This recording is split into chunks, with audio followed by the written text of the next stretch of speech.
Kahit paos, tuloy pa rin sa pangangampanya si Pangulong Nonoy Aquino para sa mga kandidato ng Team Pinoy sa Senado, gayon din po sa mga lokal na kandidato ng Partido Liberal. Balita hatid ni Joseph Moro.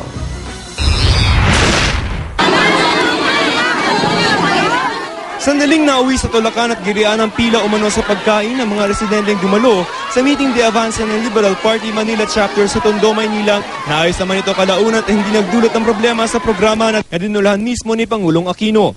Kahit po, sige pa rin sa pagbira ang Pangulo sa mga kalaban ng kanilang kampo sa kampanya. 12 po kailangan ko ipakiusap sa inyo.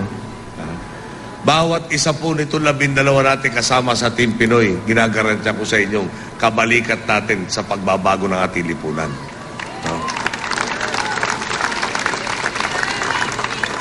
Baka naman humasingitan pa tayo, iangkla tayo sa kung anong matibay na poste.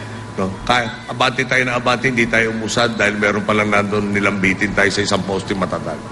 Hindi rin nakaligtaan ng Pangulong ikampanya mga manok sa Senado ng Team Pinoy kahit pa sina Cynthia Villar at Chis Escudero lamang ang nakadalo. Siyempre, binida ng Pangulo ang mga lokal na kandidato ng Partido Liberal sa Maynila.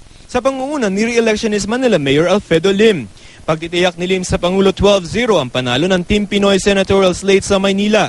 Bilang sukli naman, pupunan daw ng Pangulo ang anumang kulang pang pondo sa pagpapa-aircon ng mga kwarto sa mga pampublikong ospital sa Maynila. Pag nabalik po si Mayor Lim, yung kukulangin niya, ako na kong bahala. Pero nang tanungin si Lim kung kanya ba ang tondo o sa katunggaling si dating Pangulong Joseph Estrada, ang sagot ng alkalde, Sa inyo po yung tondo. Ano? Hindi ko rin masasabi yun. O nasa mamamayan yun.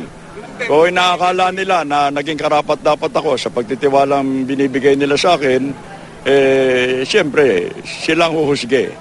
Ang kampo ni Estrada pinaghahandaan na meeting de avance nila sa Bustillos, Maynila. Pero dahil sa mga gulo sa nagdaang kampanya ni Estrada, gaya nitong Sabado sa Sampaloc, Maynila, nagpadagdag daw sila ng seguridad. Tigilan na yung dirty tricks. Ang nahihirapan niya ng taong bayan, lalo na yung mga mahihirap na parang niloloko nila yung mga mahihirap. Kawawa naman.